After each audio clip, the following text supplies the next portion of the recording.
ফেরেশতারা রব্বুল আলামিনকে ডাইকা বলে, আয় আল্লাহ, কেন আপনি আমাদেরকে আলাদাভাবে ডাকছেন?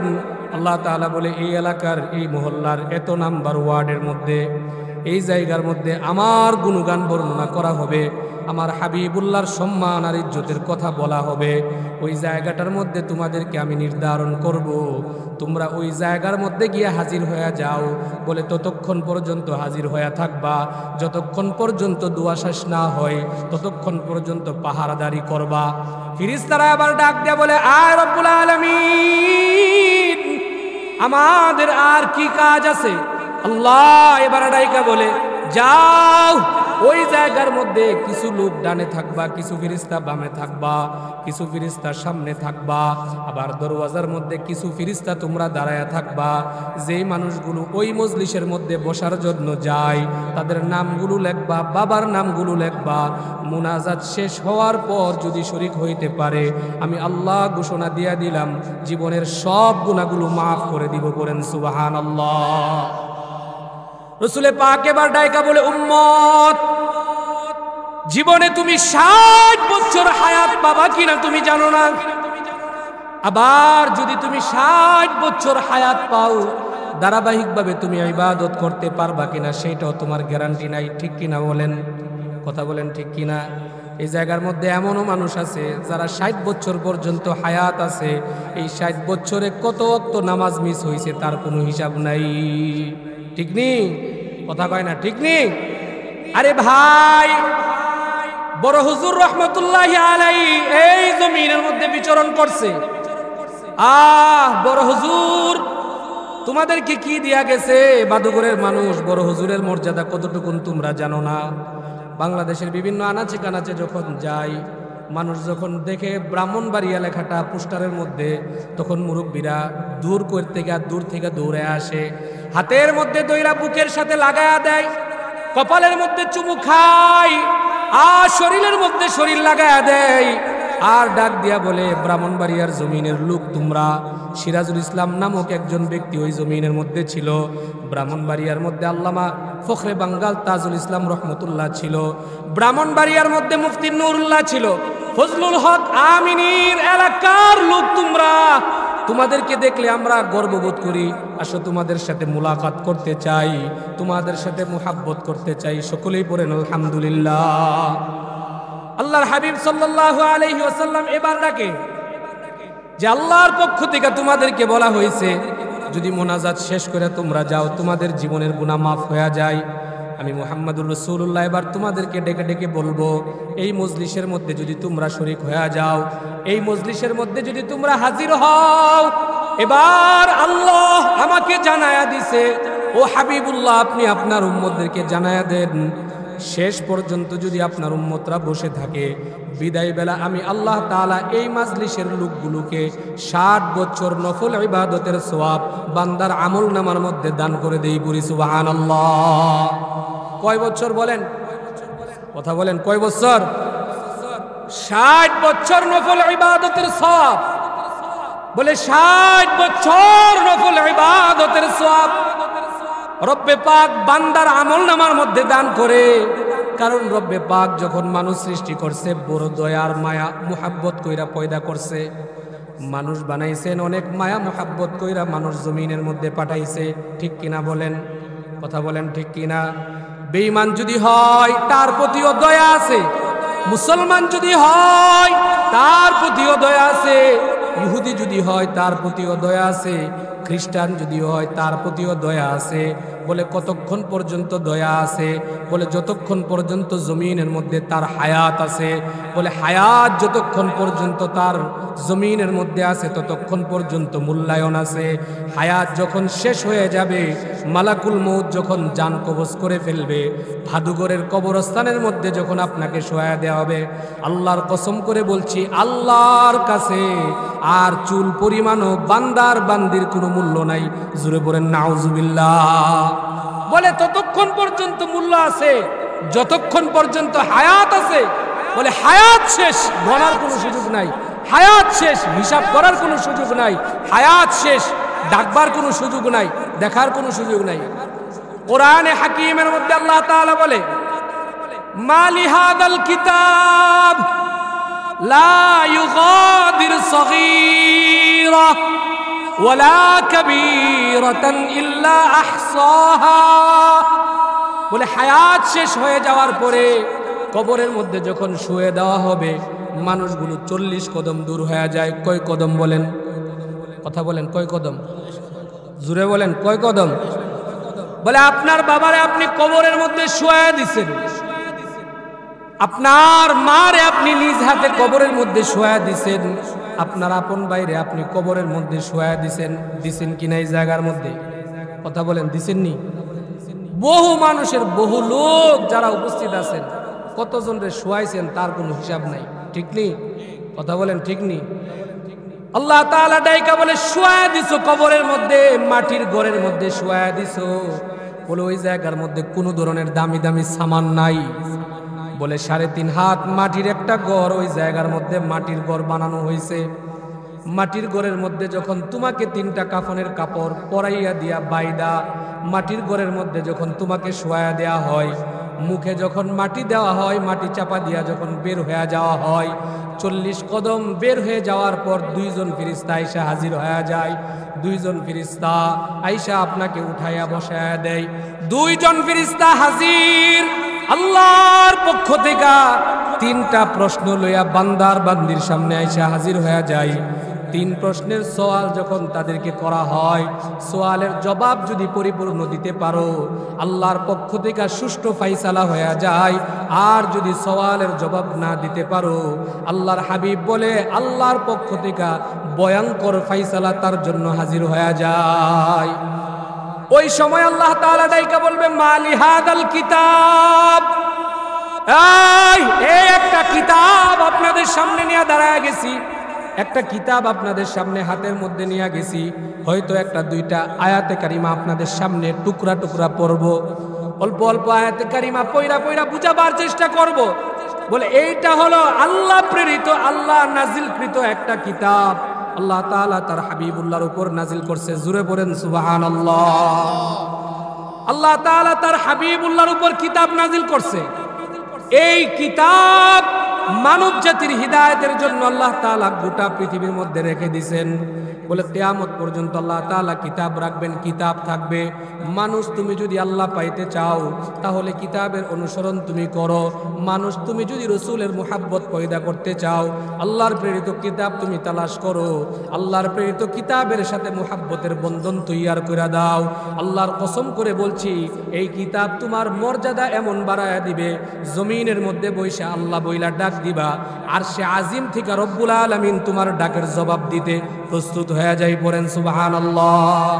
আরো আস্তে কোন সুবহানাল্লাহ, আরো আস্তে কোন সুবহানাল্লাহ। কইলে তো গুনাহ হইব, ঠিক না? কথা কোন জোরে বলেন সুবহানাল্লাহ। শয়তান চিন্তা করে সুবহানাল্লাহ কইলেই তো সমস্যা, ঠিক নি? কথা কয় না, ঠিক নি? এই যে বইছেন কত কুড়ি মুড়ি আর কি যে দিতাছেন, আপনি জানেন, আপনার খোদা জানে কোন সময় উঠবো আর কোন সময় কি, কত বাপ যে তৈয়ার হইতাছে। শয়তানের শরীরের মধ্যে আগুন, ধাউ ধাউ করে আগুন লেগে গেছে আর দৌড়াইতেছে। এরা সহ্য করতে পারে না, শয়তান সহ্য করতে পারে না, ইবলিস সহ্য করতে পারে না। কারণ ইবলিস চায় উম্মত জাহান্নামের দরজা তালাশ করার জন্য, আল্লাহ চায় বান্দা জান্নাতের দরজা তালাশ করার জন্য। জুড়ে পড়েন সুবহানাল্লাহ। সুবহানাল্লাহর একটা ওয়াজ আছে, সুবহানাল্লাহর কি আছে একটা কথা কেন, সুবহানাল্লাহর কি আছে? সুবহানাল্লাহর ওয়াজ আছে, এটা শেষ বেলা ফিনিশিং দিয়েছে মনে। যত জোরে সুবহানাল্লাহ কইতে পারেন, মনে করবেন জীবনের শেষ সুবহানাল্লাহ আজকেই বুঝি কইয়া যাইতেছেন, আগামী দিন সুবহানাল্লাহ বলার সুযোগ আর আপনার নাই। আগামী দিন আল্লাহু আকবার বলার সুযোগ আপনার আর নাই। আগামী দিন লা ইলাহা ইল্লাল্লাহ বলার সুযোগ আপনার আর নাই। আগামী দিন কোরআনে কারীমের তিলাওয়াত করার সুযোগ আপনার আমার নাও হতে পারে। ঠিক কিনা বলেন? কথা বলেন, ঠিক কিনা? কারণ যারা এতক্ষণ পর্যন্ত ওয়াজ করছেন, এক এক ফুলের এক এক নির্যাস। আমি বৈশা বৈশা ভাবছি যে কবরস্থানের মধ্যে হুজুররা ওয়াজ করতেছে, কারণ কবরস্থানের মধ্যে না কোনো আওয়াজ নাই। বাকি জিন্দা মানুষ যেই জায়গার মধ্যে থাকে ওই জায়গার মধ্যে একটা আওয়াজ হয়। ঠিক কিনা বলেন? কথা বলেন, ঠিক কিনা? তাহলে এখানে যারা বসছি এরা আমরা জিন্দা, জিন্দা কিনা বলেন? তাহলে এখন আওয়াজ করতে হবে। জিন্দা হইলে অবশ্যই আওয়াজ করতে হবে। তাহলে বুঝবো যে ওয়াজের একটা ফায়দা আছে। আল্লাহর হাবিব বলে বেশি মানুষ, এখন তো ওয়াজ করতে হইলে বেশি মানুষ কার দ্বারা জমে, কারে দেখলে মানুষ হয়, কারে দেখলে মানুষ ভাঙা পড়ে। ব্রাহ্মণবাড়িয়ার স্টেডিয়ামে তো একটা কনসার্ট হয়েছিল কিছুদিন আগে, ঠিক কিনা বলেন? কথা কয় না, কথা কয় না, ঠিক কিনা বলেন? হয়েছিল না? আরে হয়েছিল নাকি? হয়েছিল, হয়েছিল, হয়েছিল। যে শিল্পীরা আনছে এরা নাকি 3 বছর আগে 22 লক্ষ টাকা অ্যাডভান্স করে রাখছে। কত লক্ষ টাকা বলেন? কথা কয় না, কত লক্ষ টাকা?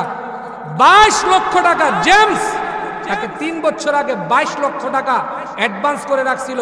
এখানে যারা আসছে তাদের জবান থেকেই শুনছি, জিজ্ঞাসা করলাম কি পাইলা ওই জায়গার মধ্যে গিয়া? হুজুর মাত্র 4টা গান টান দিছে, 4টা গান টান দেওয়ার পরে আর গান টান দেয় নাই। জিজ্ঞাসা করলাম বড় হুজুরের জমিনের মধ্যে জেমস আসছে, বিগত 50 বছরে এইরকম চিত্র ব্রাহ্মণবাড়িয়ার জমিনের মধ্যে হয় নাই, ঠিক কিনা বলেন? কথা কন না কেন, ঠিক কিনা? বড় হুজুর শুয়ে আছে এই জায়গাতে, মুফতি নুরুল্লাহ শুয়ে আছে এই জায়গার মধ্যে। ব্রাহ্মণবাড়িয়াতে অনেকেই আসছে আর গেছে, কিন্তু এইরকম অনাচার ব্রাহ্মণবাড়িয়াতে হয় নাই। আমার ডাইকা কয় হুজুর বিশ্বাস করবেন, যেই পরিমাণ পুরুষ হইছে তার চাইতে 3 গুণ বেশি মহিলা হইছে। জোরে করেন নাউজুবিল্লাহ, আর জোরে কর নাউজুবিল্লাহ। যে পরিমাণ পুরুষ হইছে পুরুষ, তার চাইতে 3 গুণ বেশি মহিলা হইছে, মহিলা। ব্রাহ্মণবাড়িয়ার নাম শুনলে গোটা বাংলাদেশের মানুষ আস্থা আর ভক্তি শ্রদ্ধা নিয়া মুহাব্বত করে, কারণ এই জমিনের মধ্যে সিরাজুল ইসলাম পয়দা হয়েছে, এই জমিনের মধ্যে ফখরে বাঙ্গাল পয়দা হয়েছে, এই জমিনের মধ্যে মুফতি নুরুল্লাহ পয়দা হয়েছে। এই জমিন সিরাজুল ইসলাম ঘুইরা ঘুইরা কাদিয়ানি মুক্ত করছে। এই জমিন বেঈমানদের হাত থেকে সিরাজুল ইসলাম প্রত্যেক ঘরে ঘরে গিয়া গিয়া মানুষকে দিন শিখাইছে, মানুষকে আল্লাহওয়ালা বানাইছে। জোরে বলেন ঠিক কিনা? এখন এই তাসবিহ, এখন এই জিকির, এখন এই আজকার কোথায় যাচ্ছে, কোথায় নিয়ে যাচ্ছে? আমি মনে মনে ভাবছি, আহা, এই সংবর্ধনা অনুষ্ঠানটাতে যদি বাংলাদেশের শ্রেষ্ঠ হাফেজদেরকে আনা হইতো, আর যদি এই সংবর্ধনাটার মধ্যে যদি বাংলাদেশের শ্রেষ্ঠ হাফেজে কোরআনরা যদি তিলাওয়াত করত, যতগুলো মানুষ গেছে ওই সমস্ত মানুষগুলোর উপস্থিতির মধ্যে তাদের আমল নামার মধ্যে আল্লাহর পক্ষ থেকে নেক দ্বারা পূর্ণ করে দিত। জোরে পড়েন সুবহানাল্লাহ।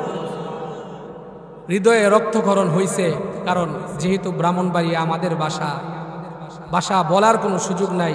কলিজা ভাইঙা চুরমার হয়ে গেছে, বৈশা বৈশা চোখের পানি ঝরছে। আহারে, এই দেশের মধ্যে তো কোরআনে কারীমের তিলাওয়াতের আওয়াজ হইতো, এই জমিনে তো নারে তাকবীরের আওয়াজ হইতো, এই জমিনের মধ্যে তো বুজুর্গানে কেরামের পায়ের ধুলো দিয়া এই জমিন পবিত্র হইতো। আজকে কারা পিছন থেকে কলকাঠি নাড়তেছে? আজকে কারা এই সুদূর প্রসারী প্লেন নিচ্ছে? এই জমিনের সহজ সরল অবলা নারী পুরুষদের ঈমান ধ্বংস করে দিচ্ছে। কেউই তো প্রতিবাদ করে নাই, মুখের কথাগুলো পর্যন্ত করে নাই। কিন্তু আল্লাহর পক্ষ থেকে উলামায়ে কেরামরা হয়তোবা জমিন থেকে চলে গেছে, কিন্তু এই জমিনের মধ্যে এদের চোখের পানি আছে। বেলা শেষে শুনছি রাত্রেবেলা নাকি কোত্থেকে আগুন লাগা গেছে, ঠিক কিনা বলেন? কথা বলেন ঠিক কিনা? কোত্থেকে বলে আগুন লাগা গেছে, লাইগা সব শেষ। তখন একটা দিলের মধ্যে একটা খুশি হয়েছি যে ওই যে চোখের পানিগুলো নীরবে নিবৃত্তিতে পাঠানো হয়েছে, ফালানো হয়েছে, আল্লাহর পক্ষ থেকে তো এটা বিতা যাবে না। আল্লাহ তাআলা এটার ফায়সালা করছে। যদিও ওই জায়গার মধ্যে সংখ্যা বেশি ছিল, কিন্তু মরণের পরে ওই সংখ্যা জাহান্নামের দিকে রওনা হবে। যারা ইন্ধনদাতা তারাও জাহান্নামের দিকে যাবে, যারা এটাকে আঞ্জাম দিছে তারাও জাহান্নামের দিকে যাবে।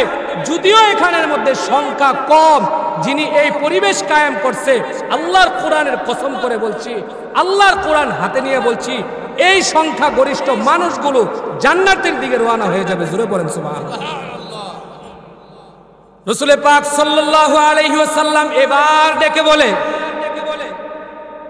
মসজিদে নববীর মধ্যে সাহাবায়ে কেরামদেরকে নিয়ে মজমার মধ্যে বৈশা সাহাবায়ে কেরামদেরকে কথা বলে আল্লাহর হাবিব একটু মনোমালিন্যতা, একটু মনের মধ্যে একটু এইরকম ধরনের যেটা ভাব চলে আসছে। আবু বকর, ওমর, সিদ্দিক, উসমান, আলী যারা আছে বলে, ইয়া রাসূলুল্লাহ, কি ব্যাপার, হঠাৎ করে আপনার এই চেহারার চিত্র আমরা দেখতে পেলাম, আগে তো কোনোদিন দেখি নাই, চেহারাটা আপনার মলিন, কারণ কি? আল্লাহর হাবিব সাল্লাল্লাহু আলাইহি ওয়াসাল্লাম বলে, আল্লাহ তাআলা দুনিয়ার মধ্যে আমাকে পাঠাইছে, দুনিয়ার মধ্যে আমাকে হায়াত দিছে, জমিনের মধ্যে আল্লাহ তাআলা আমাকে পাঠাইছেন, পাঠাইবার পর আল্লাহ তাআলা দাওয়াত দিছেন। কি দিছেন জুড়ে বলেন, কথা বলেন, কিসের কাজ দিছে? আল্লাহ তাআলা দাওয়াতের কাজ দিয়ে আমাকে পাঠাইছে। বলে দাওয়াতের আগে সবচাইতে বড় যেই শিক্ষা, কোরআনে কারীমের শিক্ষা আল্লাহ তাআলা আমাকে দান করছেন। বলে জমিনের কোনো ভার্সিটি, দেশের কোনো ধরনের শিক্ষাঙ্গন, কোনো জায়গা থেকে আল্লাহ তাআলা আমারে শিখায় নাই, পৃথিবীর কোনো মানুষ দিয়ে আমাকে শিক্ষায় শিক্ষিত করে নাই। স্বয়ং রব আমার শিক্ষক, আর রবের ছাত্র হিসাবে আল্লাহ আমাকে কবুল করছে। জুড়ে পড়েন সুবহানাল্লাহ। আবু জাহেল কিন্তু জাগতিক যে শিক্ষা আছে ওই শিক্ষায় শিক্ষিত লোক। বলে জমিনের বড় বড় ভার্সিটির মধ্যে আবু জাহেল পড়ালেখা করছে, কিন্তু আবু জাহেলের নাম যখন মানুষ শুনে, নাম শোনার সাথে সাথে মানুষের মধ্যে একটা রাগ চলে আসে। ঠিক কিনা বলেন, কথা কয় না, ঠিক কিনা বলেন? হাজী সাহেবরা যখন হজ করতে যায়, হাজী সাহেবরা যখন বাড়ির মধ্যে আসে, তখন হাজী সাহেবদেরকে জিজ্ঞাসা করেন, ওই জায়গার মধ্যে আপনি কি কাজ করছেন? আমার মসজিদের সেক্রেটারি, আমার মসজিদ থেকে মুসল্লিরা হজের জন্য গেছে। হজ শেষ করে আসার পরে জিজ্ঞাসা করছি, হাজী সাহেব মক্কা মদিনায় ঘুরছেন, ওই জায়গার মধ্যে কি কাজ করছেন? ওই জায়গার মধ্যে বেশি বেশি কি কাজ করছেন? এরা আমারে ডাইকা বলে, হুজুর ওই জায়গার মধ্যে ইবাদত করতে পারি আর না করতে পারি, একটা কাজ বেশি বেশি করছি। আমি বলি কি করছেন? বলে আবু জাহেলের বাড়ির মধ্যে প্রস্রাব পায়খানা বানায়া রাখছে, প্রস্রাব না ধরলেও ওই জায়গার মধ্যে গিয়া প্রস্রাব করছি। এবার ডাইকা বললাম, কি ব্যাপার, প্রস্রাব আসে না, কেন গেলেন? বলে রাসূলুল্লাহ পাই নাই, হাবিবুল্লাহ পাই নাই, দেখি না, ইতিহাস আপনাদের জবান থেকে শুনছি, হাবিবুল্লাহর জীবনী আপনাদের জবান থেকে শুনছি। হাবিবুল্লাহ মুহাম্মাদুর রাসূলুল্লাহকে দুনিয়ার মধ্যে আবু জাহেল কত কষ্ট দিছে। আজকে যদি আমরা হয়তো, আমাদের সময় যদি নবী এখন থাকতো, আর আবু জাহেল যদি আমাদের নবীকে এত কষ্ট দিত, আল্লাহর কসম করে বলছি, একটা পায়ে দইরা আরেকটা পা টান দিয়া ছিঁড়া ফালাইতাম। জুড়ে বলেন ঠিক কিনা? বলে ওই জায়গার মধ্যে দামি কোনো জিনিস দেয় নাই। বলে ওই জায়গার মধ্যে আল্লাহ আবু জাহেলের বাড়ির মধ্যে হাজী সাহেবদের জন্য প্রস্রাব পায়খানার জায়গা বানাইছে। দুনিয়ার মধ্যে এই সম্পদ নিয়ে সে বড়াই করছে, দুনিয়ার মধ্যে এই সম্পদ নিয়ে রাসূলুল্লাহকে কষ্ট দিছে, দুনিয়ার মধ্যে এই সম্পদ, এই ক্ষমতা, এত কিছু নিয়ে সে সব কিছু করছে। ওই জায়গার মধ্যে যখন দাঁড়াইছি, মনের মধ্যে গুসা হয়েছে, প্রস্রাব করার সাথে সাথে মনের মধ্যে ভাব জাগ্রত হয়েছে যে আল্লাহ তাআলা তাকে মাটির মধ্যে শোয়া রাখছে, আমরা দাঁড়ায়া দাঁড়ায়া তার মুখের মধ্যে প্রস্রাব করছি। জুড়ে বলেন ঠিক কিনা? আল্লাহর হাবিব ডাইকা বলে, আল্লাহ আমাকে দুনিয়ার কোনো শিক্ষায় শিক্ষিত বানাই নাই, আমাকে দুনিয়ার কোনো ভার্সিটির মধ্যে পড়াই নাই, দুনিয়ার কোনো স্কুলের মধ্যে পড়াই নাই। আল্লাহ তাআলা আমাকে কালামে হাকিমের শিক্ষা দিছেন। বলে কালামে হাকিমের শিক্ষা কোত্থেকে আসছে? ফি লাউহিম মাহফুজ। আল্লাহ তাআলা আরশে আজিমে লৌহে মাহফুজের মধ্যে কোরআনকে সংরক্ষণ করে রাখছিলেন। বলে অন্যান্য নবী যারা আছে তাদের কাছে কোরআন দেয় নাই, অন্যান্য নবী যারা আছে তাদের কাছে কোরআন নাজিল করে নাই। ঠিক কিনা বলেন, কথা কন ঠিক কিনা? ইব্রাহিমের কাছে আল্লাহ কোরআন নাজিল করে নাই, ঈসার কাছে আল্লাহ কোরআন নাজিল করে নাই, ইয়াহইয়ার কাছে আল্লাহ কোরআন নাজিল করে নাই, মুসা আলাইহিস সালাতু ওয়াস সালামের কাছে কোরআন নাজিল করে নাই। আল্লাহ তাআলা ওই আরশে আজিমের মধ্যে লৌহে মাহফুজের মধ্যে নিজ হাতে কোরআনকে লেখা লিপিবদ্ধ কইরা রাখছে। রব্বুল আলামিন বলে, আদম থেকে নিয়া ঈসা রূহুল্লাহ পর্যন্ত যত নবী পয়গম্বর দুনিয়ার মধ্যে পাঠাবো, কারোর কাছে আমি কোরআন নাজিল করব না। বলে পার্সোনাল একজন বিশেষ নবী আছে, আমার একজন পার্সোনাল বন্ধু আছে। বলে মুহাম্মাদুর রাসূলুল্লাহ সাল্লাল্লাহু আলাইহি ওয়াসাল্লামের কাছে আমি আল্লাহ কোরআন নাজিল করব। জোরে বলেন সুবহানাল্লাহ। এবার আল্লাহর হাবিব ডাইকা বলে, অন্যান্য নবীদের থেকে আমার হায়াত কম। ঠিক নেই? কথা কন ঠিক নেই? রাসূলের হায়াত কম না বেশি? জুড়ে বলেন, কম না বেশি? হায়াতের সংখ্যা কত? সবাই কন, জুড়ে কন। বুঝছেন কইলাম, নিজেরা কইছেন। কয় বছর? 63 বছর হায়াতি জিন্দেগি। এখন আর দুনিয়ার জিন্দেগির মধ্যে রাসূলুল্লাহ নাই। আছে? কথা কয় না আছে? আমার ডানে আছে, বামে আছে, এই জায়গাতে আছে? নাই। বলে যদি আমি থাকি এখানে, যদি রাসূল থাকে, আমার মতো গুনাহগার, আমার মতো নালায়েক, আমার মতো লোক এই জায়গার মধ্যে রাসূল রে হাজির রাইখা কিভাবে মাইক দিয়া কথা কই? ঠিক নি? ঠিক নি? কথা কয় না ঠিক নি? বুঝেন? ঠিক নি বলেন, জোরে কোন না ঠিক নি? মাননীয় প্রধানমন্ত্রী এখন ওনার যে গণভবন আছে ওই জায়গা থেকে এখন বিভিন্ন জেলার মধ্যে, বিভিন্ন ডিস্ট্রিক্টের মধ্যে, বিভিন্ন বিভাগের মধ্যে যখন নেতাকর্মী আর এলাকার মানুষের সাথে যখন মত বিনিময় করে, তখন প্রজেক্টরের মাধ্যমে ওই জায়গা থেকে যুক্ত হয়। ঠিক নি? নির্বাচন পূর্ব দেখছি ব্রাহ্মণবাড়িয়া সরকারি কলেজের মাঠে বিশাল বড় এক জনসভা হয়েছে। ব্রাহ্মণবাড়িয়া জেলার 6 আসনের 6 জন প্রার্থী যারা ছিল, তাদের উপস্থিতিতে, হাজার হাজার মানুষের উপস্থিতিতে এই জায়গার মধ্যে ভিডিও কনফারেন্সের মধ্যে তিনি কথা বলছে। ঠিক কিনা বলেন? কথা বলেন ঠিক কিনা? এই জায়গার মধ্যে সদর আসনের এমপি যে হেরে এই জায়গার মধ্যে প্রধান বানায় রাখছে যে তুমি আমার সাথে ভাব বিনিময় করবা, কথা বলবা, আর কেউ কথা বলতে পারবে না। যদি ওই গণভবন থেকে এই জায়গাতে আইসা উপস্থিত হয়ে যাইত, তাহলে সবার ক্ষমতা অকিছু হয়ে যাইত, ফিউজ হয়ে যাইত। সামনের যে বড় চেয়ার ছিল ওই চেয়ারটা উনার জন্য বরাদ্দ ছিল। ঠিক কিনা বলেন? কথা বলেন ঠিক কিনা? ঠিক আল্লাহর হাবিব সাল্লাল্লাহু আলাইহি ওয়াসাল্লাম দুনিয়ার হায়াতি জিন্দেগি 63 বছর জিন্দেগি খতম, শেষ, দুনিয়া থেকে বিদায়। রাসূল পাক সাল্লাল্লাহু আলাইহি ওয়াসাল্লাম মদিনাতুল মুনাওয়ারাতে সশরীরে জিন্দা অবস্থায় ওখানে অবস্থান করছে। জোরে পড়েন সুবহানাল্লাহ, আর জোরে কোন সুবহানাল্লাহ। রাসূল পাকের পবিত্র জবানের বাণী বলে, পৃথিবীর যে কোনো জায়গা থেকে, পৃথিবীর যে কোনো প্রান্ত থেকে আমার উম্মত যদি আমার দরবারে আসে, আমার রোজা আতহারের মধ্যে আয়েশা যদি দাঁড়ায় যায়, আর যদি দাঁড়ায় বলে আসসালামু আলাইকা ইয়া রাসূলুল্লাহ, এই ডাকটা যখন দেই আমি মুহাম্মাদুর রাসূলুল্লাহ, তার সালামের জবাব নেই। চিৎকার দিয়ে বলেন সুবহানাল্লাহ। এবার আসুন, বলে এই জায়গার মধ্যে কোরআন কারীমের কথা হয়, এই জায়গার মধ্যে হাবিবুল্লাহর উম্মতরা উপস্থিত আছে। তিনি যদি তার হাবিবুল্লাহ, তার উম্মতের সংখ্যাই না জানেন, উম্মতের ইবাদত যদি তিনি না দেখেন, নাই যদি জানেন, তাহলে কেমনে হয়? এত বড় মর্যাদা দিয়ে আল্লাহ তাআলা বানাইছেন, এত দামি এক মাসের মধ্যে আপনারা এই জায়গার মধ্যে বসে গেছেন। বলে 12 যেই মাস আছে এর মধ্যে আল্লাহ তাআলা রজব, শাবান, রমজানকে দামি বানায় দিছে। পড়েন সুবহানাল্লাহ। ওয়াবাল্লিগনা রমাদান, আল্লাহর হাবিব সাল্লাল্লাহু আলাইহি ওয়াসাল্লামকে রেখে দিয়েছেন, অন্যান্য নবীদের আগে দুনিয়ার মধ্যে পাঠাই নাই। বলে হাবিবুল্লাহকে জমিনের মধ্যে আল্লাহ তাআলা পাঠাই নাই। বলে তাদেরকে দাপে দাপে আমি জমিনের মধ্যে পাঠাবো, তাদেরকে দাপে দাপে আমি দুনিয়ার মধ্যে পাঠাবো।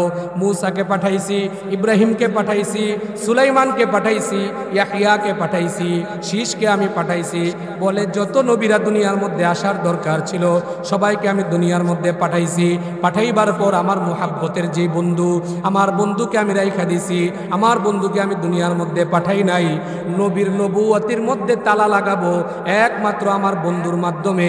বন্ধুর অল্প কিছু হায়াত দিয়া দুনিয়ার মধ্যে পাঠাবো, কিন্তু কাজ হবে অনেক বড়। বলে অন্যান্য নবী যারা ছিল গোত্রের মধ্যে গিয়া গিয়া দাওয়াত দিত। বলে বাংলাদেশের মধ্যে নবী আছে, শুধু বাংলাদেশের মধ্যে দাওয়াত ছিল। বাকি ভাদুঘর এলাকার মধ্যে নবী আছে, শুধু ভাদুঘর এলাকার মধ্যে দাওয়াত ছিল। গোটা পৃথিবীর মধ্যে দাওয়াত প্রচার করে দেই নাই। আল্লাহ ডাইকা বলে আমার বন্ধুর দাওয়াত কোনো গোত্রীয় জায়গার মধ্যে থাকবে না, গোটা পৃথিবীর মধ্যে লা ইলাহা ইল্লাল্লাহর আওয়াজ পৌঁছায় দিব। পড়ি সুবহানাল্লাহ।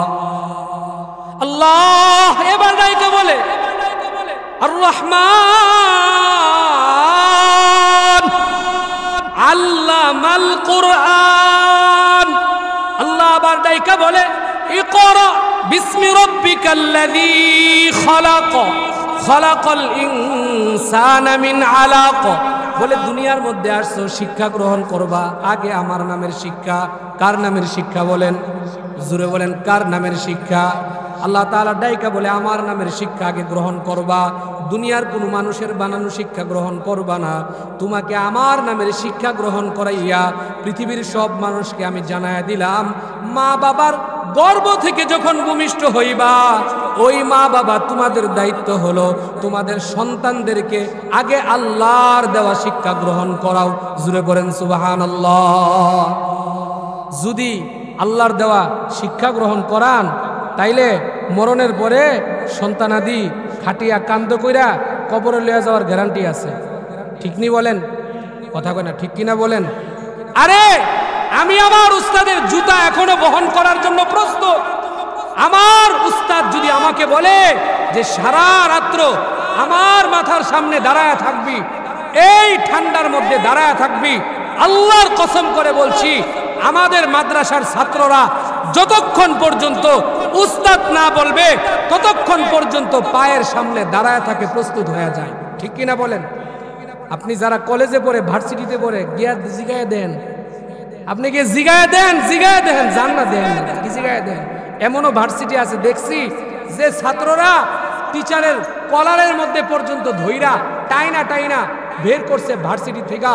মাদ্রাসার ছাত্রগুলো উস্তাদদেরকে যেরকম মানতে জানে, তার ঘরের বাবা মাকেও ঠিক তদ্রুপ মানতে জানে। ঠিক কিনা বলেন? এমন কথা কন না কেন? জোরে কন, ঠিক কিনা?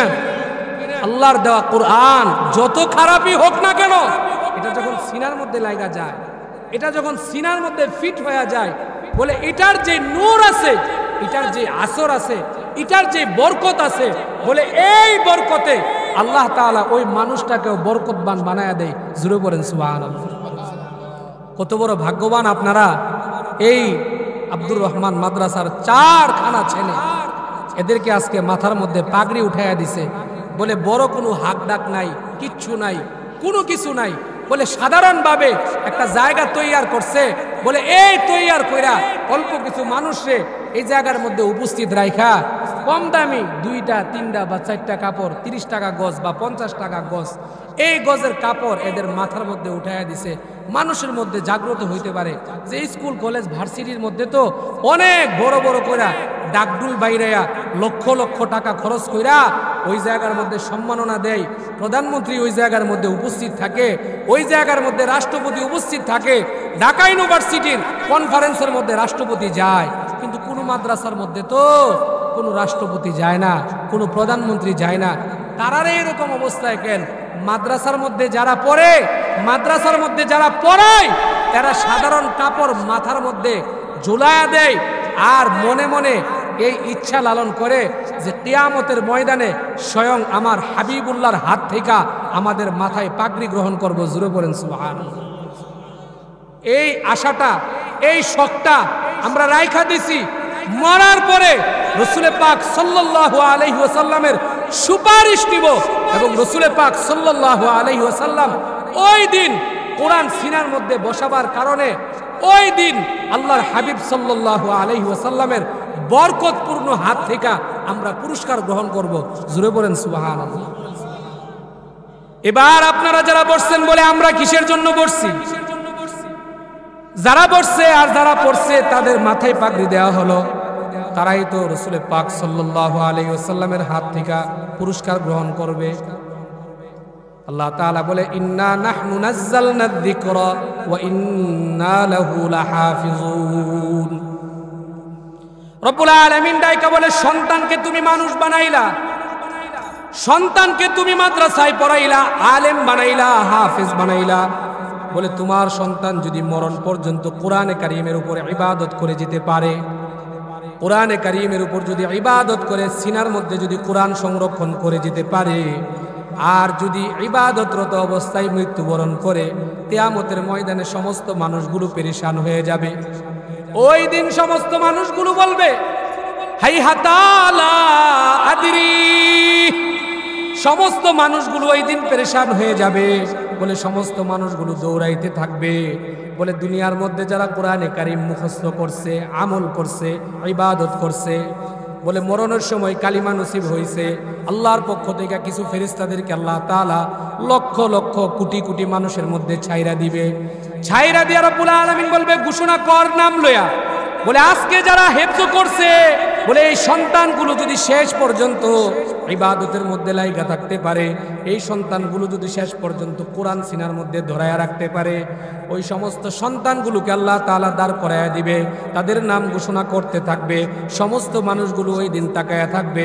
ব্রাহ্মণবাড়িয়া জেলার এমপি ওই দিন তাকাইবে, চেয়ারম্যান তাকাইবে, মেয়র তাকাবে, বলে সমস্ত মানুষগুলো সাধারণ মানুষের কাতারে দাঁড়ায়া যাবে। আর হাফেজে কোরআনদের নাম ওই দিন ঘোষণা হতে থাকবে। সব মানুষগুলো পেরেশান হয়ে যাবে, বলে এত দামি মানুষ কোত্থেকে আসলো? ফেরেশতাদেরকে ডাক দিয়া বলবে, ভাই এরা কোত্থেকে আসছে? ফেরেশতারা ডেকে ডেকে বলবে, এরা তোমাদের সাথে মানুষ, দুনিয়ার মধ্যে জমিনের মধ্যে দামি ব্যক্তি তোমরা ছিলা। কোরআন পড়াবার কারণে, কোরআন পড়ার কারণে কোনো মূল্যায়ন তাদের ছিল না, সম্মান ছিল না, ইজ্জত ছিল না। তারপরেও তারা কোরআন ছাড়ে নাই, কোরআন থেকে নিজেকে সরায়া দেয় নাই। আল্লাহর রাজি খুশি করার জন্য কোরআন নিয়ে তারা ছিল। মরার সময় কোরআন নিয়ে মইরা এই জায়গার মধ্যে আসছে। আল্লাহর পক্ষ থেকে তাদের জন্য আজকে পুরস্কার ঘোষণা হয়ে যাবে। আবার কিছু মানুষ ডাইকা বলবে, কি পুরস্কার দিবে? বলে আগে তার মা বাবার পুরস্কার দেওয়া হবে। রাসূল পাক এবার ডাইকা বলবে, কি পুরস্কার দেওয়া হবে? এবার সাহাবা একরাম বলে, ইয়া রাসূলুল্লাহ, উম্মতের মা বাবারও কি পুরস্কার পাবে? বলে হ্যাঁ, উম্মতের মা বাবারও পুরস্কার পাবে। বলে কি পুরস্কার পাবে? বলে মা বাবাদেরকে একটা জায়গার মধ্যে দাঁড় করায় দেওয়া হবে। আল্লাহর পক্ষ থেকে 2টা স্বর্ণের মুকুট বানানো হবে। হাদিসে পাকে বর্ণনা করা হয়, স্বর্ণের মুকুটের এমন পাওয়ার হবে, এমন জ্যোতি হবে, বলে দুনিয়ার মধ্যে যদি স্বর্ণের মুকুটগুলো রাখা হতো, এদের পাওয়ারের কারণে হাজার হাজার গুণ তাপের সূর্যের যে পাওয়ার আছে, এই পাওয়ার এদের সামনে হালকা হয়ে যাইত। জুড়ে পড়েন সুবহানাল্লাহ। এবার ফেরেশতারা ডাইকা বলে, এই মা, এই বাবা, তোমাদের পেট কত দামি, বলে তোমরা কত ভাগ্যবান। আল্লাহর পক্ষ থেকে তোমাদেরকে এবার সম্মান দেওয়া হবে। রব্বুল আলামিন এবার ডাইকা ডাইকা নিয়ে বলবে, দাঁড়ায় যাও। দাঁড়ায় যাওয়ার পর মাথার মধ্যে যখন 2টা মুকুট উঠায় দেওয়া হবে, সমস্ত মানুষগুলো তাদের দিকে তাকায়া থাকবে। বলে লক্ষ লক্ষ টাকা বানাইছিলাম, বাড়ি বানাইছিলাম, জাগার ব্যবসা করছিলাম, দুনিয়ার পিছনে দৌড়াইছিলাম, দুনিয়া কামাইছিলাম, কিরে আজকে তো দুনিয়া আমার কাছে নাই। কিন্তু আজকে যাদেরকে দেখতে পাই, এই জায়গার মধ্যে যাদের মাথায় মুকুট পরানো হয়েছে, এদেরকে তো আমাদের টাকায় খাওয়ানো হইতো, আমাদের বাসায় তো এরা কাজ করত, আমাদের ফ্যাক্টরিতে এরা কাজ করত, আমাদের খেতে এরা গিরজ দিত, আমার বাসার দারোয়ান ছিল, আমার গ্যারেজের দারোয়ান ছিল। ব্যাপার কি এত মূল্যায়ন হয়ে গেছে, কিন্তু আমার মূল্যায়ন নাই। কারণ কি? ফেরেশতা ডাইকা বলে, লক্ষ লক্ষ টাকা তোমার ছিল, বাড়ি ছিল, গাড়ি ছিল, সম্পদ ছিল, সব তোমার ছিল, কিন্তু আল্লাহর সাথে তোমার মুহাব্বত ছিল না, আল্লাহর কোরআনের সাথে তোমার মুহাব্বত ছিল না। এদের বাড়িও ছিল না, গাড়িও ছিল না, টাকাও ছিল না, সম্পদ ছিল না, কিচ্ছু ছিল না। আল্লাহর সাথে মুহাব্বত ছিল। সন্তানদেরকে আল্লাহর পথে কুরবানি করা হয়েছে, এই কুরবানির বিনিময়ে তাদেরকে আল্লাহ কবুল করে নিছে। বলেন সুবহানাল্লাহ।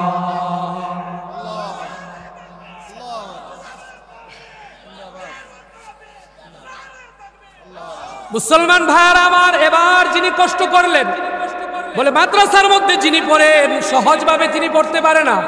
বলে মাদ্রাসার মধ্যে যে সন্তানকে ভর্তি করানো হয়, আপনার যে সন্তান ঘরের মধ্যে থাকে, দেখা যায় আমার মাদ্রাসা আছে, এইরকম হাজার হাজার মাদ্রাসা আছে, যারা কোরআনে কারীমের তিলাওয়াত করতে যায়, যারা কোরআন পড়তে যায়, মাদ্রাসার মধ্যে ভর্তি করে দেওয়ার পরে ওই জায়গার মধ্যে ভালো ভালো খাবার তাদের মিটে না, ভালো ভালো খাবার তাদের মুখে উঠে না, ভালো ভালো দামি পোশাক তাদের কপালে উঠে না, ভালো ভালো খাট পালং পর্যন্ত তাদের উঠে না।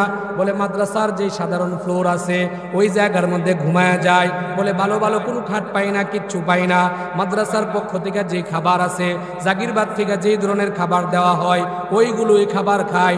রাত্রি 3টা বেলা পৃথিবীর সব মানুষ যখন ঘুমায়া যায়, বলে পৃথিবীর সব মানুষের দরজা যখন বন্ধ থাকে, মাদ্রাসাওয়ালাদের দরজাগুলো খুইলা যায়। 6 বছরের বাচ্চা, 7 বছরের বাচ্চা, 8 বছরের বাচ্চা, 10 বছরের বাচ্চাগুলো যখন মাদ্রাসার মধ্যে পড়ে, উস্তাদ আগে উইঠা উজু বানায়া দিয়া বাচ্চাগুলোকে উঠায়, বাচ্চাগুলোরে জাগ্রত করাইয়া উজু বানায়া দিয়া উস্তাদ তাদেরকে নিয়া পৃথিবীর সব দরজা যখন বন্ধ হয়ে যায়, কারোর দরজা খোলা থাকে না, রাষ্ট্রপ্রধানের দরজা বন্ধ। বলে যেই জায়গার মধ্যে যান না কেন দরজা বন্ধ থাকে, উস্তাদ বাচ্চাগুলোকে নিয়ে আল্লাহু আকবার নিয়ত বাইদা নামাজের মধ্যে দাঁড়ায়া যায়, জমিনের মধ্যে সিজদায় লুটায়া পড়ে নামাজ শেষ করে উস্তাদ আল্লাহর কাছে হাতগুলো বাড়ায়া দেয়। ওই বাচ্চাগুলোর হাতগুলো আল্লাহর কাছে বাড়ায়া দেওয়া হয়। আল্লাহর হাবিব সাল্লাল্লাহু আলাইহি ওয়াসাল্লাম বলে, বান্দা যখন এইভাবে আল্লাহর কাছে হাত বাড়ায়, আল্লাহ ঘোষণা করে আমার আরশে আজিমের খুঁটিগুলো থরথর করে কাঁপতে থাকে। আমি ফেরেশতাদেরকে জিজ্ঞাসা করি, ফেরেশতারা কি ব্যাপার, রাত্রি 3টা বাজে, এখন কেন আমার এই খুঁটিগুলো কাঁপে? ফেরেশতারা ডাইকা বলে, আল্লাহ তাআলা পৃথিবীর সব মানুষ ঘুমায় আছে, অল্প কিছু আপনার বান্দা এরা উঠা গেছে। বলে এদের প্রাপ্ত বয়স্ক হয় নাই, বেগুনা নিষ্পাপ মাসুম, ঘুম থেকে উস্তাদের সাথে উঠা উজু বানাইয়া দিয়া তাহাজ্জুদের যাই নামাজের মধ্যে সিজদা দিয়া আপনার কাছে হাত বাড়াইয়া দিছে। রব্বুল আলামিন ডাইকা বলে কি চাই? ভাই আল্লাহ তাআলা কোরআন অন্তরের মধ্যে ধারণ করার জন্য হাত বাড়াইয়া দিছে। আল্লাহ তাআলা এবার ডাইকা বলে, বান্দার সিনাকে পরিষ্কার কইরা দে, আমি আল্লাহ সিনার মধ্যে কোরআন দেওয়ার জন্য প্রস্তুত হয়ে যাই। পড়েন সুবহানাল্লাহ। রাসূল পাক সাল্লাল্লাহু আলাইহি ওয়াসাল্লাম আবার ডাইকা বলে কিয়ামতের ময়দানে সব মানুষ পেরেশান, সব মানুষ দৌড়াইতে থাকবে, সব মানুষ পেরেশান। বলে কোনো মানুষের হিসাব থাকবে না, বাবার হিসাব থাকবে না, মার হিসাব থাকবে না, ভাই ভাইয়ের হিসাব থাকবে না, আপন সন্তানের হিসাব থাকবে না। বলে কারোর হিসাব ওই দিন থাকবে না। আল্লাহর পক্ষ থেকে ঘোষণা হয়ে যাবে, হাফেজে কোরআনদেরকে আলাদা একটা জায়গার মধ্যে বসায়া দাও, হাফেজে কোরআনদের মা বাবাকে আলাদা একটা জায়গার মধ্যে বসায়া দাও, হাফেজে কোরআনদের মা বাবার মাথার মধ্যে মুকুট উঠায়া দাও। দুনিয়ার ওই সমস্ত নাফরমান যারা হাফেজে কোরআনদের মা বাবাকে লাঞ্ছনা দিত, বিভিন্ন ধরনের কথা বলতো, এই কেন মাদ্রাসার মধ্যে ভর্তি করাইলা, না খায়া তো মইরা যাইব, চাকরি পাইব না, কিচ্ছু নাই, কেন মাদ্রাসার মধ্যে দিলি? আছে কিনা বলেন, কথা বলেন, আছে কিনা? আরো জোরে বলেন, আছে কিনা? হয় না? আসেনি? আসেনি? দেখবেন বহু মানুষ শিক্ষিত, শিক্ষা করতে করতে করতে করতে পাগল হয়ে গেছে। সাধারণ মানুষ 5 জন ভাই বা 6 জন ভাই, এর মধ্যে একটা ভাই পড়ালেখা করে নাই, কৃষি কাজ করে। হে চিন্তা করছে যে আমার সন্তান যদি হয় এটারে মাদ্রাসার মধ্যে ভর্তি করাইয়া দেব। বাকি যে শিক্ষিত গুলো আছে, এটা আমি শিক্ষিত কয় না, মূর্খ কই, মূর্খ। কোরআন যার মধ্যে নাই সে কোনো শিক্ষিত না, যার মধ্যে কোরআন আছে, কোরআনের পরে যদি কোনো শিক্ষা অর্জন করে তাহলেই সে শিক্ষিত, ঠিক কিনা বলেন? ডাইকা কইব, এই বেটা মাদ্রাসার মধ্যে ভর্তি করাইছ, কে কইছে মাদ্রাসাত পাঠাই দি? খাওয়ান আছে, চাকরি আছে, আর কোনো জায়গা পাইছো না, স্কুলে লয়ে যা। কয়নি কোন কথা কয় না, কয়নি কোন? কারণ ওই লোকটা ডাইকা কো, ভাই তোমরা তো বড় বড় ডিগ্রি আছে, তোমরা তো সব আছে, আমার তো ডিগ্রিও নাই, কিচ্ছুও নাই, সাধারণ মানুষ, আমি খেতে কাজ করি, দিনে আয় না দিনে খাই, আমার ফুলার অত বড় ডিগ্রির প্রয়োজন নাই, আমার ছেলেটারে মাদ্রাসার মধ্যে পড়াই, আল্লাহ আল্লাহর রসুলের সন্তুষ্টির জন্য পড়াইতেছি, আমারে দুগলা বাদ দিলেই চলবো, দিলে দিব, না দিলে নাই। তবে হ্যাঁ, আমি মরণের পরে আমার জায়নামাজ যেন আমার সন্তান পড়াইতে পারে, এই জন্য আমি আমার ছেলেটাকে মাদ্রাসার মধ্যে দিছি। সকলেই পড়েন সুবহানাল্লাহ।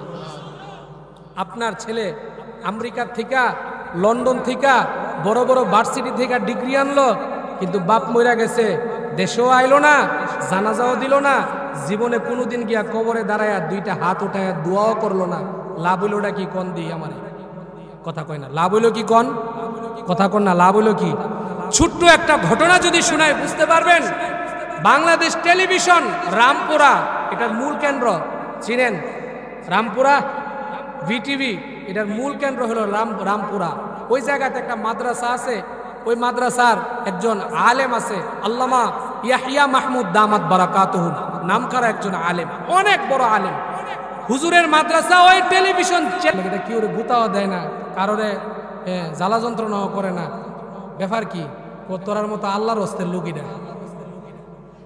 আমি কই আমার মতো আল্লাহর হস্তের লোক মানে এটা আবার কোন কথা কইলেন? যেটি মাদ্রাসাত পরে সবরি তো আল্লাহর হস্তই। বাপ মারে জিগাইস কি কয়া দিছে মাদ্রাসার মধ্যে। একদিন বাইট গিয়া নীরবে আব্বার সামনে তোর কথা কওয়ার সুযোগ নাই, খুব ভয় পাই। আম্মারে জিগাইলাম যে কি ব্যাপার, আচ্ছা আমি যে মাদ্রাসার মধ্যে পড়ি, কি লেগে পড়ি কত দিই? আল্লাহর হস্তে মাদ্রাসার মধ্যে তোমাকে দিয়ে দিছি। হুজুরের কথা মনে হইলো যে আল্লাহর হস্তে দিছে, কইতেছে এটারে আল্লাহর হস্তে ছাইরা দিছে, এটা জিয়ানে মন চাই আনে যেতে পারবে। তো গিয়া কইতেছে হুজুর এর মা তো কইছে আল্লাহর হস্তে মাদ্রাসার মধ্যে দিয়া দেওয়ার লাগে। তো হুজুর কইতেছে আল্লাহর হস্তে দিয়া দিবেন, আচ্ছা ঠিক আছে আল্লাহর হস্তে দিয়া দিন। মাদ্রাসার মধ্যে ভর্তি করাইছে, এই ছেলে হাফেজ হইছে, এই ছেলে আলেম হইছে, এই ছেলে মুফতি হইছে। হওয়ার পরে এরা এই জায়গা থেকে বাসা ছাইরা গুলশানে চলে গেছে, অনেক দূরে চলে গেছে উত্তরাতে, আর রামপুরাতে যাওয়া হয় না। হঠাৎ করে ওই চেয়ারম্যান সাহেবের যখন বয়োবৃদ্ধ বার্ধক্যতা যখন চলে আসলো, একদিন জুমা পড়ার জন্য হুজুরের মসজিদের মধ্যে গিয়ে হাজির হয়েছে। হুজুর দেখা চিনতে পারে না, গিয়া মুসাফা করে বসা রয়েছে আর চোখ দিয়া পানি ফেলতেছে, বাচ্চার মতো কাঁদতেছে। হুজুর জিজ্ঞাসা করে কি ব্যাপার, কান্না করেন কেন, কোত্থেকে আসছেন, কি করছেন? ও হুজুর আপনি আমার চিনেন না। ও না, অনেকদিন পর্যন্ত তো আপনার সাথে সাক্ষাৎ হয় না, কিভাবে আপনাকে চিনবো? তখন পরিচয় দিল, দেওয়ার পরে আরে চেয়ারম্যান সাহেব আপনার এই অবস্থা? বলে হ্যাঁ। কান্দেন কেন? ডাইকা কয় হুজুর ওই সময় শরীরের গরম ছিল, টাকার গরম ছিল, শরীরের তেজ ছিল, সব ছিল। ওই দিন যদি এই বুঝ না হইতো বা আল্লাহর পক্ষ থেকে যদি না এই বুঝ পাইতাম, হয়তো বা আমি ফ্লোরের মধ্যে গইরাইয়া কানতাম, কিন্তু এক গ্লাস পানি দেওয়ার মতো লোক আমার ছিল না। আপনার কাছে কৃতজ্ঞতা প্রকাশ করার জন্য আসছি। হুজুর কই কি কৃতজ্ঞতা প্রকাশ করবেন? হুজুর 3টা সন্তানের মধ্যে 2টারে তো ইংলিশ মিডিয়ামে পড়াইয়া পাঠাইয়া দিছি বাহিরে, একটা লন্ডনে থাকে, একটা আমেরিকাতে থাকে, আর ছোট ছেলেটারে আপনার কথা অনুযায়ী মাদ্রাসার মধ্যে পড়াইছিলাম, মাদ্রাসার সর্বোচ্চ ডিগ্রি অর্জন করছে। হুজুর এত কষ্ট করে সন্তান লালন পালন করলাম, বিশ্বাস করেন এরা পুরা মাসে একদিন আব্বা বইলা ডাক দিয়া আমাদের খোঁজখবর লওয়ার এদের সুযোগ নাই, এত ব্যস্ত এরা। হুজুর এবার ডাইকা বলে আর কি বলেন? হুজুর বিবাহ শাদী মা বাবা সন্তানদেরকে করায়, বড় সন্তান আর দ্বিতীয় সন্তানদেরকে অনেক মুহাব্বত কইরা মানুষ বানাইছিলাম, ছোটরার প্রতি এত মেহনত ছিল না, মাদ্রাসার মধ্যেই তো দিয়া দিছি। এদেরকে দিয়ে আমার অনেক স্বপ্ন ছিল, অনেক আকাঙ্ক্ষা ছিল, ও মনের মধ্যে সবচাইতে বড় কষ্ট পাইছি বাপ হিসাবে, মা হিসাবে। ফোন দিয়া তো একটা কথা জিজ্ঞাসা করবে তাও না, মোবাইলের মধ্যে একটা ছবি পাঠাইয়া দিছে। আমরা বাংলাদেশ থেকে ফোন দিয়া জিগাইলাম কি ব্যাপার, এই ছবি কার? বলে আব্বা আমার পছন্দের মাইয়া বিয়া কইরা ফেলাইছি, বউ দেখার জন্য আপনাকে ছবি পাঠাইছি। হুজুর এইটা যখন বলছে কলিজা ভাইঙা চুরমার হয়ে গেছে। ও জিরারে মাদ্রাসাতে আল্লাহর হস্তে পড়াইছে। এবার ডাইকা বলে রাত্রি যখন 3টা বাইজা যায়, বলে তার যে নিয়ম আছে তাহাজ্জুদের নামাজের কাতারের মধ্যে সে দাঁড়ায়া যায়, যায় নামাজে দাঁড়ায়া যায়, একলা একলা নামাজের মধ্যে দাঁড়ায়া যায়। প্রায় সময় দেখি হুটহাট আওয়াজ হয়, তার রুমের মধ্যে বাতি জ্বলে। আমরা তো বুঝতে পারি না, হয়তো বা মনে করছি যে কোনো ধরনের সমস্যা ইস্তেঞ্জার জন্য গেছে। প্রত্যেক দিন এই বাসার মধ্যে যতদিন থাকে দেখি, হঠাৎ করে একদিন মাথার মধ্যে ঢুকলো কি ব্যাপার, রাত্রি 3টা বাজে বাসার মধ্যে থাকে, একদিনও বাতি বন্ধ হয় না, কারণ কি, কি করে এটা দেখবো? বলে তার দরওয়াজার পাশের মধ্যে গিয়া দাঁড়ায় রয়েছি, দেখি তাহাজ্জুদের সিজদার মধ্যে পইরা মা বাবার জন্য আল্লাহর কাছে কান্দে। পড়েন সুবহানাল্লাহ। বলে যায় নামাজের মধ্যে এমন ভাবে কান্দে, বলে দরওয়াজার মধ্যে দাঁড়ায় থাকতে থাকতে পয়সা গেছি তার এই জিনিসটার এই কথাটা শুনবার জন্যই। মুনাজাতে দইরা বলে আয় আল্লাহ, মা বাবা নামক নিয়ামত আপনি আমারে দান করছেন, পরিপূর্ণ হক আদায় করতে পারি না। বলে তার এই মুনাজাত শুই না মুসা আলাইহিস সালাতু ওয়াস সালামের বর্ণনা পড়ছি। আল্লাহর পয়গম্বর হযরত মুসা আলাইহিস সালাতু ওয়াস সালাম আল্লাহর কাছে প্রশ্ন করে আয় আল্লাহ, মরণের পরে জান্নাতের মধ্যে আমার সাথে কে থাকবে? জান্নাতি ব্যক্তিটা আমার সাথে কে হবে? আল্লাহকে যখন প্রশ্ন করে আয় আল্লাহ, মরণের পরে আমার পাশে জান্নাতের মধ্যে কে আমার মেহমান হবে? রব্বুল আলামিন বলে জানার কি খুব প্রয়োজন? বলে হ্যাঁ জানার খুব প্রয়োজন। না এখন জানার কোনো প্রয়োজন নাই, মরার পরেই তো দেখবা। পয়গম্বর মুসা রাগান্বিত হইয়া বলে আপনার কাছে জানতে চাই। আল্লাহর পয়গম্বর যখন আল্লাহর কাছে জানতে চায়, আল্লাহ তাআলা ঠিকানা দিয়া দিলেন, বলে এমক এলাকার মধ্যে একজন কসাই আছে, ওই কসাই ব্যক্তি তোমার সাথে জান্নাতে থাকবে। জুড়ে বলেন সুবহানাল্লাহ। এবার মুসা আলাইহিস সালাতু ওয়াস সালাম রাগান্বিত হয়ে কয় আর কোনো মানুষ পাইছেন না এই রাজ্যের মধ্যে একজন কসাইরে ধরে আনছেন আমারে জান্নাতের মধ্যে উতাইবার লাগে? আল্লাহ কয় এর মধ্যে কিছু গুণ আছে, গুণটি আমার কাছে ভাল লাগছে, গুণগুলো কবুল হইছে, এর লেগা হেরে তোমার লগে জান্নাতে হুতাইবার লেগা প্রস্তুত করে রাখছি। পয়গম্বর মুসা কয় কি এমন গুণ হ্যাঁ অর্জন করছে, এটা তো দেওয়ান লাগবে, না দেখা তো উপায় নাই। মুসা আলাইহিস সালাতু ওয়াস সালাম বলে ঠিকানা দেন। ঠিকানা দেওয়ার পর ঠিকানা অনুযায়ী হাঁটতে হাঁটতে ওই কসাই লোকের বাড়ির মধ্যে গিয়ে হাজির হয়ে গেছে। বাড়ির বাহির থেকে তাকায়া তাকায়া দেখে কোনো বিল্ডিং নাই, কিচ্ছু নাই। মনে মনে কয় কসাই মানুষ, তার আবার বিল্ডিং কোত্থেকে থাকবো, ভাঙা দুইটা বাড়ি ঘর। দরজার বাহিরে দাঁড়ায়া দাঁড়ায়া থেকে দেখতেছে কসাই ব্যক্তি সকালবেলা একটা বকরি জবাই করছে। বকরি আসেনি আপনাদের এলাকার মধ্যে? কথা বলেন আসেনি? বকরি জবাই কইরা বকরির সমস্ত গোশতগুলো একটা ব্যাগের মধ্যে ঢুকাইছে, ঢুকাইয়া বাজারের মধ্যে নিয়ে গেছে। পয়গম্বর মুসা তার সাথে সাথে রওনা হয়ে গেছে। বাজারের মধ্যে যাওয়ার পর পয়গম্বর মুসা দূর থেকে তাকায়া তাকায়া দেখতেছে বকরির সব গোশতগুলোকে পাট পাট করছে। ভালো যে দামি গোশতগুলো আছে ওই গোশতগুলোকে আলাদা একটা প্যাকেটের মধ্যে রাখছে, রাইখা সকাল থেকে নিয়ে দুপুর পর্যন্ত গোশতগুলো বিক্রি করছে। দামি যে গোশতটা আছে ওইটা নিয়ে রওনা হয়ে গেছে। এবার পয়গম্বর মুসা লোকটাকে ডাইকা বলে, ভাই আমি একজন মুসাফির, তোমার এলাকার মধ্যে আসছি, আমার এলাকার মধ্যে যাইতে অনেক দেরি হয়ে যাবে, বাড়িতে যাওয়ার কোনো সুযোগ নাই, রাত্র হয়ে যাবে। তোমার বাড়িতে রাত্রি যাপন করার জন্য আমি একটু এজাজত চাই, আমাকে একটু অনুমতি দাও।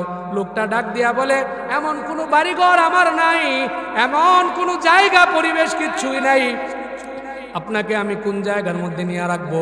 মুসা আলাইহিস সালাতু ওয়াস সালাম বলে, ভালো কোনো জায়গা আমাকে দিতে হবে না, ভালো কোনো ঘর আমাকে দিতে হবে না, বলে সাধারণ একটা বাঁশের ছায়ার মধ্যে আমাকে দিয়া দিও, রাত্রিটা কোনো রকম যাপন করব, যাপন কইরা পরের দিন সকালে চলে যাব। আল্লাহর পয়গম্বর মুসার পিরাপিরি দেখা লোকটা বলে, তাহলে চলেন আমার বাড়ির দিকে। হাঁটতে হাঁটতে বাড়ির দরওয়াজার সামনে গিয়া পয়গম্বর মুসাকে এবার বলে, ওই প্রতীক ভাই, আপনার সাথে আমার কথা বলার সুযোগ নাই, এই জায়গার মধ্যে আপনি একটু অবস্থান করেন, আমার ভিতরে কিছু কাজ আছে, ওই কাজগুলো শেষ করার পর আপনার সাথে আমি সময় দিব। এই কথা বইলা বইলা ঘরের ভিতরে ঢুইকা গেছে। পয়গম্বর মুসা দরওয়াজার বাইরে উকি মাইরা দেখতেছে লোকটা কি করে। ঘরের মধ্যে গিয়া দেখে পয়গম্বর মুসা দেখতে পেলেন ঘরের মধ্যে একটা বৃদ্ধা মহিলা, প্রায় 90-95 বছর বয়স হবে, বলে এমন অসুস্থ হয়ে গেছে, শরীরের মধ্যে হাড্ডি ছাড়া আর কিচ্ছুই নাই, চামড়াগুলো দেখা যায়, বলে কিচ্ছুই নাই, কথা বলতে পারে না, জোরে আওয়াজ দিতে পারে না, বিছানার সাথে একবারে শরীর লেগে গেছে। লোকটা ঘরের মধ্যে গিয়া সালাম দিয়া পায়ের মধ্যে চুমু খায়, হাতের মধ্যে চুমু খায়, কপালের মধ্যে চুমু খায়, চুমু খাইয়া গালের মধ্যে চুমু খাইয়া মুস্কি হাসি দিয়া পাকের রুমের মধ্যে চইলা গেছে। ওই যে দামি গোশতগুলো আনছে নিজ হাতে ওইগুলোরে তৈয়ার করছে, আটা দিয়া রুটি বানাইছে, বানাইয়া ওই মহিলাটাকে কুলের মধ্যে উঠাইয়া গোসলখানার মধ্যে নিয়া নিজ হাতে গোসল করাইছে। ছোটবেলায় যেভাবে বাবা মা সন্তানদেরকে লালন করে, যেইভাবে গোসল করায়, যেইভাবে আদর করে, যেইভাবে শরীরের মধ্যে তৈল মর্দন কইরা দেয়, ওই রকম ভাবে গোসল করাইছে, কাপড় পরাইছে, শরীরের মধ্যে তৈল মর্দন করছে, আবার বিছানার মধ্যে নিয়ে শোয়া দিছে। পাকের ঘর থেকে খাবারগুলো আইনা বলে পাখি যেইভাবে তার বাচ্চার মুখে ছোট ছোট করে খাবার উঠায়া দেয়, তার ওই মহিলার মুখের মধ্যে খাবার উঠায়া দিতেছে। খাবার দেওয়া শেষ হয়ে গেছে, এবার কানটা ওই মহিলার মুখের মধ্যে নিছে, মুখের সামনে নিয়ে যখন কান লাগাইছে, কান লাগাইবার পর কিছুক্ষণ পর আবার রওনা হয়ে গেছে। ঘর থেকে বের হইয়া পয়গম্বর মুসার কাছে গিয়া বলে, আসসালামু আলাইকুম ওয়া রাহমাতুল্লাহ। মুসা আলাইহিস সালাতু ওয়াস সালাম রে বলে, ওই প্রতীক ভাই, আপনার সাথে সময় দিতে পারি নাই, এখন আপনার অবস্থান বলেন, আপনার মেহমানদারি আমার করতে হবে। পয়গম্বর মুসা বলে, মেহমানদারির আগে কোনো প্রয়োজন নাই, তোমাকে আমি কিছু প্রশ্ন করতে চাই, এই প্রশ্নগুলোর উত্তর তুমি আমাকে দিবা। টান মাইরা বসাইয়া আল্লাহর পয়গম্বর মুসা এবার ডাইকা বলে, ওই যে ঘরের মধ্যে মহিলা আছে, ওই মহিলাটা তোমার কি হয়? লোকটা ডাক দিয়া বলে, মহিলাটা আমার মা হয়। বলে, তোমার মা কতদিন পর্যন্ত অসুস্থ? বলে, প্রায় অনেক দিন পর্যন্ত অসুস্থ। বলে, কি করতেছো? বলে, প্রত্যেক দিন এই ধরনের সেবা যত্নগুলো আমি করি। বলে, পয়গম্বরের কাছে সাক্ষাৎ করছো? বলে, না, পয়গম্বরের কাছে সাক্ষাৎ করি নাই। বলে, কেন করো নাই? বলে, পয়গম্বরের জবানের বাণী শুনছি, যেই ঘরের মধ্যে পিতা মাতা অসুস্থ তারে রাইখা পয়গম্বরের সাথে সাক্ষাৎ দেওয়ার জন্য যেন না যাই। আমি চিন্তা করি, আমি যদি পয়গম্বরের সাথে সাক্ষাৎ দিতে যাই, রাস্তার মধ্যে যদি আমার মা মারা যায়, আমার মাকে দেখাশোনা কে করবে? জুড়ে বলেন সুবহানাল্লাহ। আল্লাহর পয়গম্বর ডাইকা বলে, এত সেবা যত্ন করার পর কি পাইলা? লোকটা ডাইকা বলে, জমিনের মধ্যে এত কোনো দাম আমার নাই, জমিনের মধ্যে এত কোনো মর্যাদা আমার নাই, জমিনের মধ্যে এত কোনো সম্পদ আমার নাই, জমিনের মধ্যে এত কোনো পাওয়ার আমার নাই, ক্ষমতা নাই। বলে তিনটা জিনিস পাইছি। বলে এর মধ্যে দুইটা পাইছি, একটা বাকি আছে। বলে কি পাইছো? বলে মায়ের সেবা যত্ন করার পরে মার মুখের সাথে যখন কান লাগায় দেই, মা তিনটা দোয়া করে, তিন দোয়ার মধ্যে দুই দোয়া পায়া গেছি, আর একটা দোয়া হয়তো বা মরণের পরে পাইবো কিনা ওইটা জানি না। আল্লাহর পয়গম্বর ডাইকা বলে, কি দোয়া করে? এবার ডাক দিয়া বলে, বিদায় বেলা আমার মা আল্লাহর কাছে ডাইকা বলে, আল্লাহ আমার এই কসাই সন্তানকে তুমি এলাকার মধ্যে সম্মান দান করো। বলে আল্লাহ তাআলা আমাকে সর্বোচ্চ সম্মান দান করছে। দুই নম্বরে ডাইকা বলে, আমার সন্তানের ফ্যামিলির মধ্যে কোনো অভাব দিও না।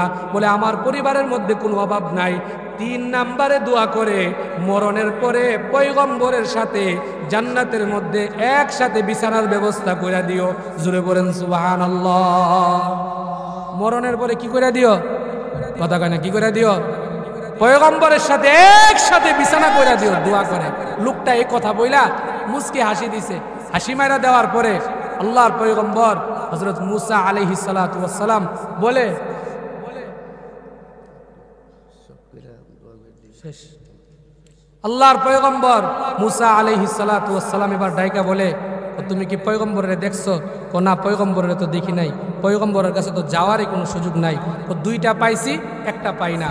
আল্লাহর পয়গম্বর মুসা আলাইহিস সালাতু ওয়াস সালাম বলে, তিনটা থেকে তিনটাই আল্লাহ তাআলা কবুল করছে। আল্লাহর কাছে জানতে চাইছিলাম, মরণের পরে জান্নাতে আমার ডান পাশের বিছানায় কে থাকবে? তোর ঠিকানা আল্লাহ আমারে দিছে। আল্লাহর আরশে আজিমের মধ্যে তোর নাম কবুল হয়ে গেছে। তোরে দেখবার জন্য আইছি, আর এই সুসংবাদ তোর কাছে পৌঁছায় দেওয়ার জন্য আসছি। জুড়ে বলেন সুবহানাল্লাহ। বেলাও শেষ, ওয়াজও শেষ। কি কথা কেন? বেলাও শেষ, ওয়াজও শেষ। সবক হইল শেষ সবক।